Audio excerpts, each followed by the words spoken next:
What is going on YouTube? This is Acid Root. So I'm going to review the 2010 mixtape by Rick Ross. Basically, this project is called Ashes to Ashes, and it came out in the late fall of 2010.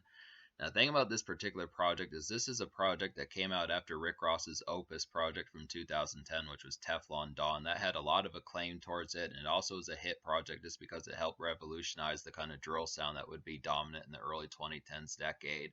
There was a number of things about that particular project. There was a number of things about that particular project. It was a very boisterous project for Rick Ross, got him catapulted to the forefront of rap music for a good while in the early 2010s. Between that album, Rich Forever, and God Forgives I Don't, Rick Ross had like a trifecta or so of hit projects that he really was leading the charge back in those days. But this project's kind of like a bonus package also. This has some of that drill on there. This project has some of that drill on there, I'd have to say, but Rick Ross had some hit drill in 2010 with Teflon Don with songs like BMF, I Am Not a Star, and MC Hammer, and some of those type ones. And that style carried over to this particular project.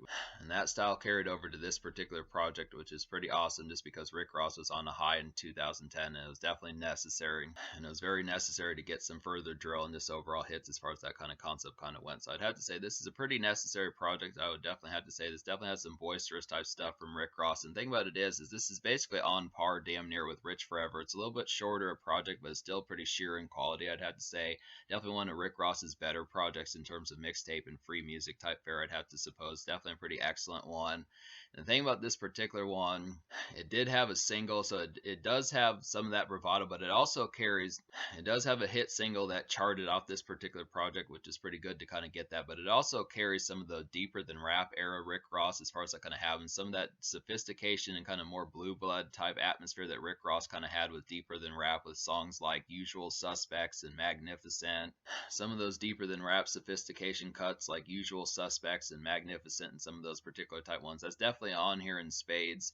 Some of that stuff is definitely on here in spades, I would have to say. So it's a good amalgamation of two hit eras of Rick Ross, Teflon Don Rick Ross and deeper than rap Rick Ross, and it just pulls it off pretty well. Just a minor few natches as far as almost being like a full-blown classic project, but it's definitely pretty sheer, and considering that this project is free, there's really no reason to not download it. So I'd have to say there was one single off this project, which was almost a single for God Forgives I Don't, was kind of like a promo single. The single that was supposed to be on God Forgives has Lil Wayne on there, but the mixtape version that was initially like a street single was 9 Piece with T.I. So this particular song, definitely pretty dope one. 9 Piece is definitely a pretty dope single. This is like a vintage kind of 2010s drill Rick Ross, I'd have to say. It's a pounding kind of snarled trap cut, I would definitely feel like, and it's similar. And this song is similar to I Am Not a Star off of Teflon Don, I would have to say. Good similar type pitch, just a real kind of murky type hit that I definitely. 9 Piece is a real murky and haunting drill type cut that's similar to the stuff that Lex Luger and Waka Flocka Flame were doing in the early 2010s as far as that pitch kind of happens. Just a real kind of haunting drill type cut that just works extremely well, I would have to suppose. It's a real nice one to kind of get. Very revolutionary type sound. This is Rick Ross in his prime as far as that pitch kind of particularly kind of happens. Just a real nice kind of valve of one to kind of get just within this particular aspect. It's a real highlighted one. Definitely an easy to appreciate drill type cut that has a lot of horsepower and just overall bravado about it that just works extremely well, I'd have to say. So another similar one to that is John Doe.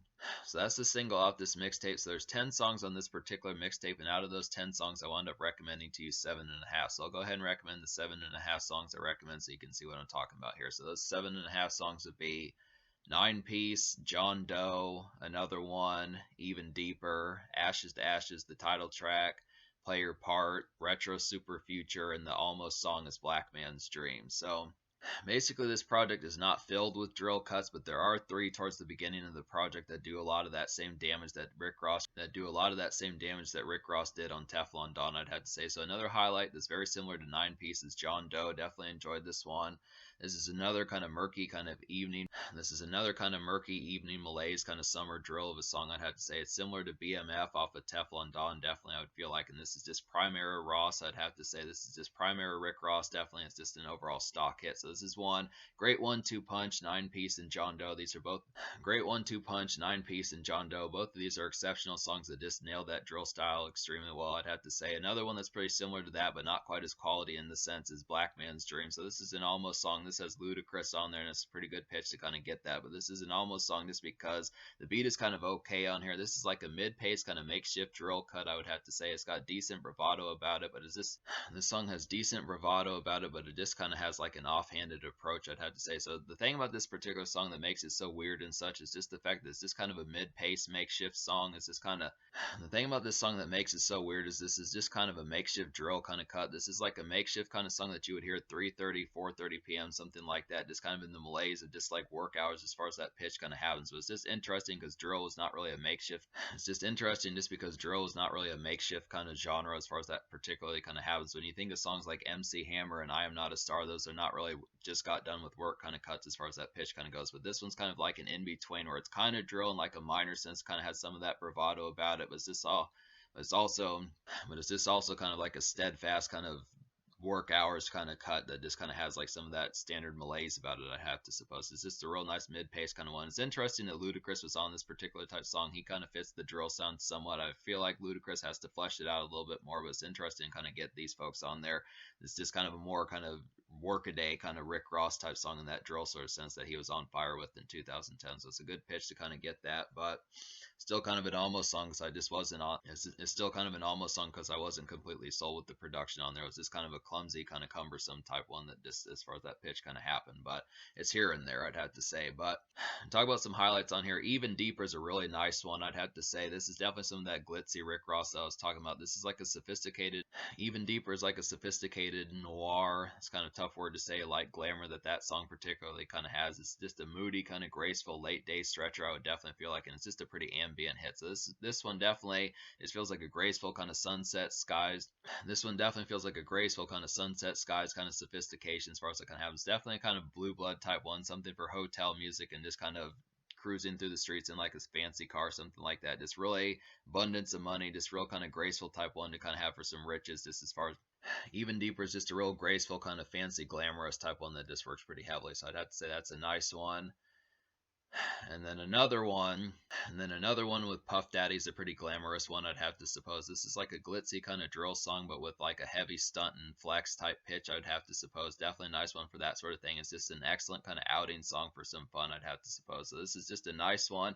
Definitely like the graceful kind of pitch. This is the sort of stuff that like, this is kind of like a drill song, but this is a little bit more electronica based, I'd have to suppose. This one's a little bit more, I would say another one is like a hit drill song, but it's just kind of in a more electronica sort of sense, I'd have to suppose. So this one's just a little bit more glitzy, just has a little bit more flash and pizzazz about it, just a little bit more kind of electronica type sound. But I definitely like the vibe of this particular one. It's just a real kind of probably one of the more just overall glamorous type songs of the particular album that's just not in like a more ritzy kind of blue blood sort of sense. So this one has like high grade fashion about it, but it's just kind of in a more kind of nightclub and just this kind of flashy nightclub sort of sense as far as that pitch kind of happens. This perfect song for Puff Daddy and Rick Ross. They usually do some pretty good songs together, so that's another nice one. And then Ashes to Ashes, the title track, is a pretty nice one. This is like a primped kind of white collar snazz of a song, I'd have to say. It's got some deeper than rap elegance about it, I would definitely suppose, from that particular era. And this is just like a this song is just a lush kind of vacay hit, I would have to say. So this is kind of one. This one just feels like hotel kind of music. This kind of Ashes to Ashes just kind of feels like lush kind of hotel kind of music, just in a robe, something like that, just looking nice, just kind of kickback kind of music, R&R type stuff as far as that kind of particularly kind of happens. Just some real nice white collar kind of snazz to kind of have. Just really like the sophistication of some of these. It's just kind of an extra aura. It's just definitely kind of like an extra aura of the stuff that Rick Ross is doing on Deeper Than Rap. So if you miss some of that sophistication, this is a good kind of bonus product to kind of get us some of that, I'd have to say. Play Your Part is another one that kind of has that particular sound. This is like one of the initial songs that had Play Your Part was one of the initial songs that had Wale and Meek Mill on there with Rick Ross. So this is some of the initial forming of like MMG as far as that particularly kind of happened. I'd have to say this is like a glitzy kind of glamorous hit similar to like the Deeper Than Rap era of Rick Ross. Play Your Part is like a glitzy and glamorous hit. I'd have to say it's very similar to the Deeper Than Rap era Rick Ross, like I've been saying. It's just a good white collar promo type cut, I'd have to suppose. So this is just a real nice highlighted one to kind of get that. This is definitely some good white collar promo. Just the sort of stuff like a promo cut for looking jazzy and stepping out a little bit, just kind of in like an outing sense of just like some pizzazz, but just in a more white collar sense with a little bit more ritziness about it as far as that pitch kind of particularly kind of goes. It's a real nice one. Ladies song here, definitely like the pitch of this particular one. It's just kind of more glamorous ladies. It's kind of more glamorous ladies song as far as that particular pitch kind of has, but it's still a nice one to kind of get. And then Retro Super Future is another good highlight on here. This says Wiz Khalifa on the hook, and this is another one that kind of happened before Wiz Khalifa kind of sheerly blew up in early 2011.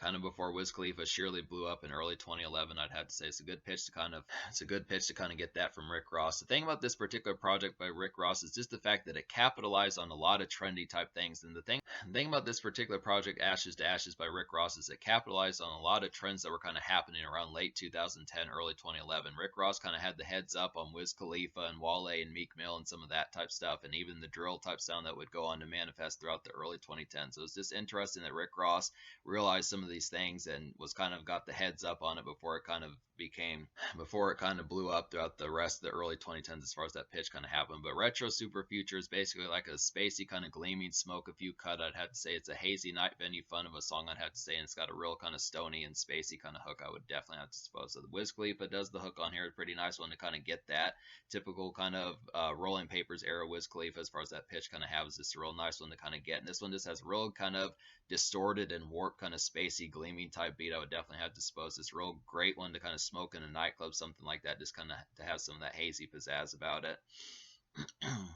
Talk about the two songs I didn't recommend on here, which would just be She Crazy and then 10 Bricks. Basically, 10 Bricks just had a real clumsy type beat on here. This one was trying to be like a mid-pace kind of drill type beat, but it just didn't pull it off that well. It's a bad look for Birdman and Rick Ross considering their chemistry as far as that particularly kind of happens. So it's just kind of like a more sluggish one. I think they probably should have just went with like another heavy hitting drill cut, but 10 Bricks just didn't have that sound particularly fleshed out well enough, I'd have to say. And then She Crazy was like a ladies type song. Song for like a chick who holds it down as far as that pitch kind of particularly kind of has, but it just didn't really carry that aura that well, I'd have to say. It was just kind of a clumsy Aaliyah cameo as far as that particularly kind of happened, and I just didn't really see the pitch of the particular interest of this particular song. Just didn't really like the production fair, just the overall vibe of this particular song was kind of trying to be like a down ass chick type song, but just didn't really pull it off quite as compellingly as it needed to. Just kind of here and there as far as that particularly kind of went. But that's one of the few blunders off this particular project. So me basically recommending 7.5 songs out of 10 on this particular mixtape. I'm going to go ahead and give this mixtape like an 8.75 out of 10. I feel like that's pretty much damn near like a full-blown catch, I'd have to say. I mean, it really excels on most cylinders, I'd have to say. It's got plenty of drill cuts, plenty of sophistication on here, plenty of these bases that it covers pretty damn well, even some makeshift drill, which is kind of interesting to kind of get. It just really kind of missed being like a complete project in terms of sheer quality by just like a few minor notches, I'd have to say. I mean, it's just like a few minor complaints, nothing much, but just because there's not a ton of songs on this particular project, when there's even one or two or three songs that you don't like out of 10, it kind of natches the score a little bit. So it's just mainly minor complaints, I'd have to say. But the social score, I'm going to go ahead and give like an 8.5 out of 10. The social score gets a little bit of a lower score just because it has some hits on here. There's some stuff for the ladies and some stuff for your pals as far as that pitch kind of particularly kind of happens. But I just kind of look after it. It just doesn't have like an overwhelmingly amount of sheer. I mean, I just feel like there probably should have been a few more cuts on here. It's just kind of a short and snappy kind of project. It's just kind of the fact that just a few minor complaints still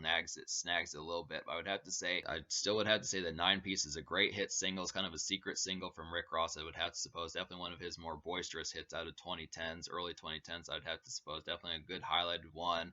And I just would have to say there's some other hits on here, some graceful type songs, some bravado type songs like Another One and John Doe and some of those type ones, and makeshift songs just with that pitch, and even a good smoking song, I'd have to say. So it gets an 8.5 social.